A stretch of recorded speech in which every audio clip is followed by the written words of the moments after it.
everyone, and welcome back to another Digital Gate Studios production. Jacob in the house. What's up, everyone? Something that is, I don't think, the intended way to use these cards. Probably not. But something that both of us have actually played and both of us have been interested in. So what do we got? We're talking about Mummy Loop, and this is a very fun deck. I know you brought it to a regionals at one point. How'd that go for you? It's I think you've said it before. It's the definition of a rogue pick. Yep. If people do not have proper floodgates, they're in for a rough time. Yeah. All right. Well, let's get into the deck list. So, starting us off, we do have just 5 Demimeras. You can go really any way on these. I have tried 4-1. I've tried 3-2 in both directions.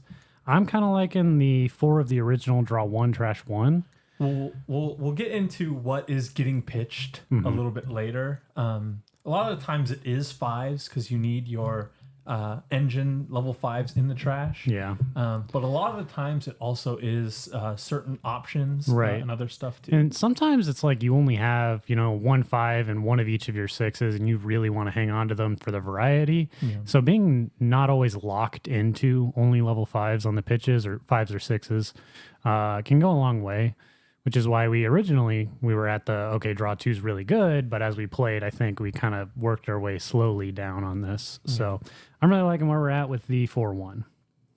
Moving on, used to be 8 Ukos, now we're down to 5 for obvious reasons. Yeah, and the thing about the 8 Ukomon Demimera thing is it was really strong in a lot of decks that wanted 5s and up in the trash. Yeah. This was Devas, Machine Dramon, and to a lesser extent this deck. The 8 Ukos, the nerf to 5 Ukos hurts this deck a little bit less because we don't really we aren't strictly looking for 5s in the trash. Yep. We're just looking for as many Demimeras and finding Tamers. We did like having 8 Ukos because we don't really you don't digivolve to 4 in this deck, but 5's still pretty good. Still pretty good. Agreed. Next, I have 2 copies of Impmon. This is the pitch a card, grab a 7 Demon Lords or 3 Musketeers. We do have a good number of Demon Lords, so this is a great way of recycling those. This was a one-of, but since we're freeing up rookie space, an easy inclusion is a second copy of this. Yeah, and the thing about this is it helps for not only your finishing combo piece is a Demon Lord, but also your sort of locking them out of the game combo piece is also a Demon Lord. Right. There's just a lot of good value with that. Then I put in 3 copies of Tapirmon. We tried Fasco at the draw trash. This deck, you do want to have a certain number of cards in hand, and sometimes you just don't want to pitch. This easily can be Fasco or a 2-1 or 1-2 split. I'm kind of working on the 3 Tapirmon. I've been really liking it because we can still trash with the eggs. But you do want to be able to get enough pieces in your hand to extend your combos. Because even if you have everything you need in trash, if your hand is 3 cards and they're all dead, you're not in the best spot there. Yeah, the raw draw a little bit more safer than the draw trash. But Fascomon is not a bad choice. So that is also a worthy conclusion if that's the route you want to go. Now we'll talk a little bit about the namesake cards, the combo engine. That's going to be our Mummies and Arukenimons. These are level 5s for 6. We have ways of making them play for 3 and actually getting both for that 3. And then they both have great on-play effects for getting cards into trash, as well as one's a blocker, one's a retail, so you can get some value off of that if you need to. True, yeah. The blocker comes up a little bit more than you'd think. The way that the combo works, if we want to talk about the Tamer at all, is that you play out the level 5 for 3, deletes the Tamer deletion plays out the level 5 deletion plays out the Tamer, and that's sort of the cycle that we're working with. And because of the on deletion of the Tamer, which we can just go ahead and throw out here next to him because it works, that's the engine. The on deletion of the Tamer and the on play of the one you're playing do trigger simultaneously, so you can sequence the order in the way that best fits you too.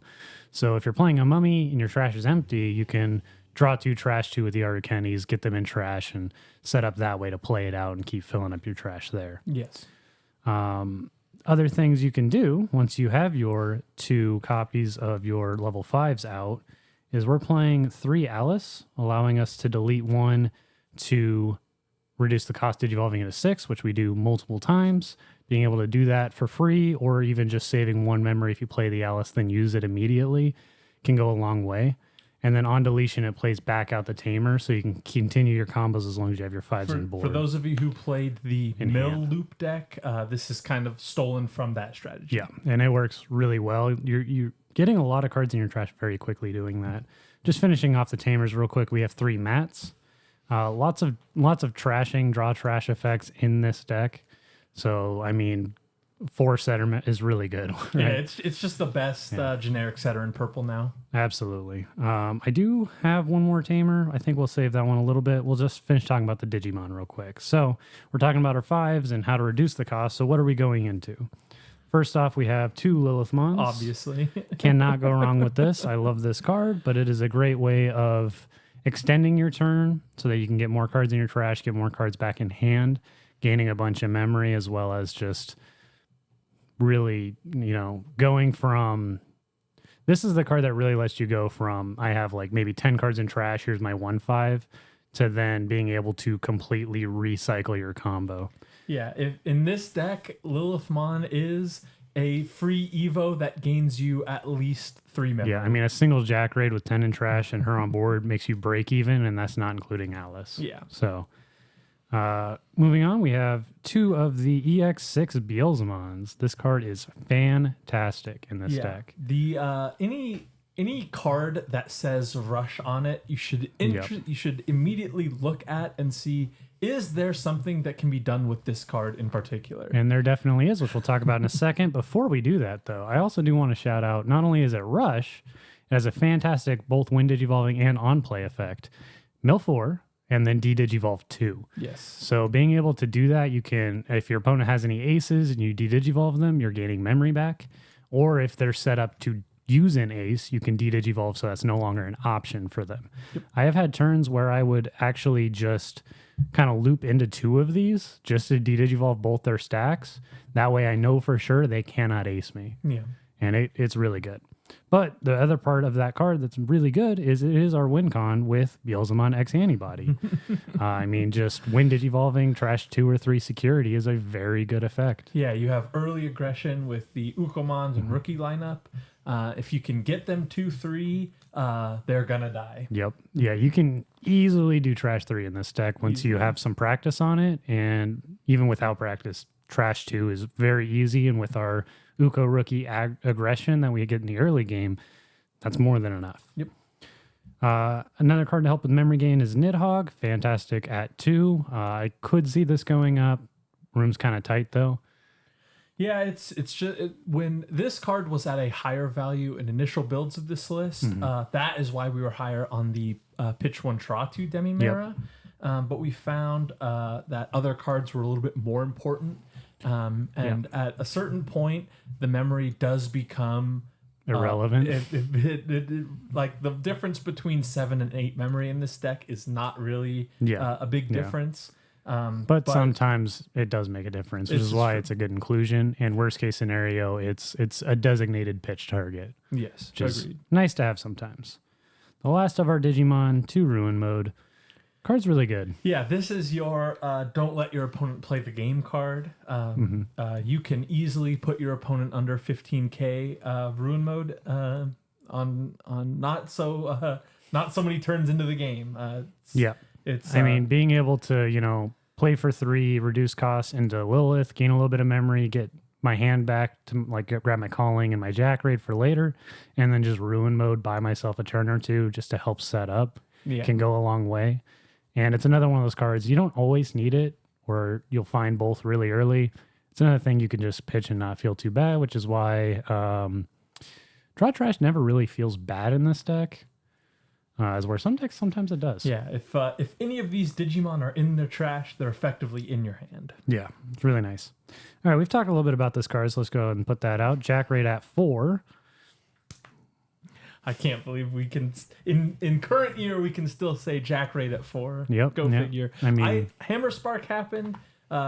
This one is next. For sure. With Hammer Spark is arguably more usable, but this card is not hard to abuse. Yes. I would be sad to see it go, but I would understand. But outside of, Lilith Loop and Mill Loops type decks, we're not really seeing play with it. This is true. We're going to use it while we can. Facts. Another fantastic option for the deck is going to be Pummel Whack. We got this at 4. Right. So Pummel Whack is the reason that we're up on the old Demimera. Draw one, trash one. Draw whatever, trash Pummel Whack, draw again. It's your best early pitch target. It's another designated pitch target. You can recycle them with Lilith if you need the removal, and they're not bad out of security either. They can buy you more time than you'd expect. Yeah, one thing that happens with this deck is we lose to play cost floodgates. Yep. We lose to memory floodgates, obviously. We lose to effect floodgates. And in fact, we also lose to reduced Digivolve cost floodgates because of Alice. So if they are swinging with something while they're sticking a floodgate, the thing lives in the security check, but the floodgate will die. Yeah. Very needed card for the deck. I cannot see myself cutting it. Yeah. One Calling from the Darkness. I think that one's kind of obvious. You want to be able to recycle because... picking up a Beelzemon, a Mummy, or Arukenimon is also going to get more cards in your trash in the long run as long as you have the memory to use them. Being able to keep your cards is very good. Yeah, if you have Lilith, 9 times out of 10, you are grabbing 1 copy of Jackraid and 1 copy of Calling from the Darkness.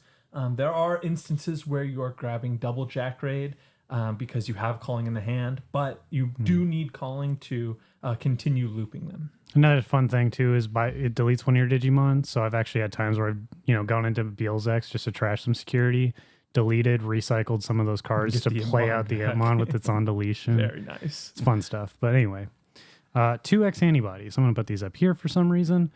I have this at 2 because you really want to see one. We have no way of recurring it. So if you mill it off your Beelzemon, you're kind of out of luck. We're draw trashing for the most part. But Arukenimon can't hit it, so it's going to bottom deck it. And you really want to see one of these. If you see a second, great, easy pitch, whatever.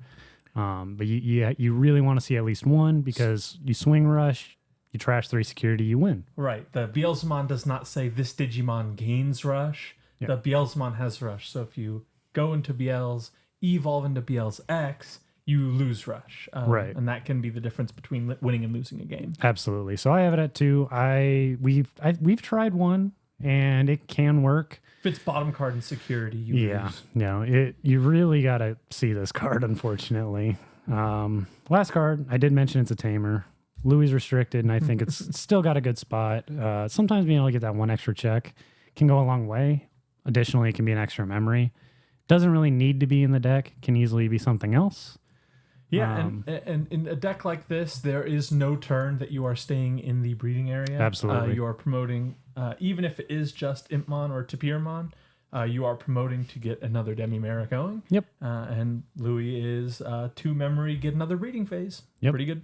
As well as consistent memory gain after that. We can be starting effectively at 5 if we have both of these Tamers. So if you don't like the card and you're testing, go ahead and swap it for something else. But I've been really enjoying it. Yeah, other options in this list is people were playing cards like the old hybrid Cherubimon. Yeah. That's a lot of fun. And it is a different win con than the Beelzemon. The Beelzemon a little bit more consistent because you don't need to do the security checks. Well, with the Cherubi, you Digivolve on top of your Arukenimon or Mummy that's going to die from the Tamer effect. And then it's on deletion will play out a rookie for each of your Tamers, which we have a lot of. So at the end of their turn, it dies. You play out 3 or 4 rookies. And that's your win con from there. Yeah. I think it's a lot less consistent. It's harder to get off. And it's much more, less reliable, right? Because, you have to get through the security. Well, what if there's a Crimson Blaze in there and you just lost that whole board state? So. And then you have no cards in your deck left because you drew trash the entire deck. Yep. I liked playing the Cherubi, don't get me wrong. But I don't necessarily miss it because the Beelz X can just go so fast. Yes. It's rush and trashing security. It's a lot of it's like hatch turn 1. Hopefully Evo and Uko could be another rookie. Turn 2, you're pushing that out. You're hatching another egg, putting another rookie. So by your turn 3, you've gotten through 3 security, right? Because that's 2 security with 2 rookie swings. If you have the Tamer set up, you can just win. You can win that turn. I've done it. So deck's really cool. Goes really fast turn count wise. Your combo turn will take a lot of time and practice, but your opponents might zone out a little bit. Yeah, that is the other thing. Don't take this deck to locals before giving it a test. Take it to Digimon Simulator Online. Take it to Drazzle. Play with your do friends. some test hands Goldfish. at home. Yep. Learn the lines before you take to locals, because it will be a 0-0 draw at the end of round 1, and your opponent will not have had a very good time. Our locals, they know I play this from time to time, and they know that when I start going, they can just kind of take a nap. Yeah, pull your phone out. Because I mean, your combo turn is going to be at least 5-6 minutes of just constant. I do this effect. I do this effect. Draw 2, trash 1. Mill 4. But and I won that turn, by the way. Personally, it's one of my favorite ways to play the game. I'm sorry. Yeah, but it's fun. This is a perfect showcase of the inherent strength in the purple archetype. And it's kind of why we're seeing purple decks move away from strictly draw trash and memory gain if trash and draw if trash, and moving more towards the stack base, the new Lilith. But this is still a really strong way to play the color purple. Yeah, I'm keeping this deck around. It's a lot of fun. Well, guys, that's the deck. If you've made it this far, thanks so much for watching. We've got some more deck profiles. EX7 is just around the corner. And we are excited. So if you made it this far, give us a like, comment, and a subscribe, and we'll catch y'all in the next one.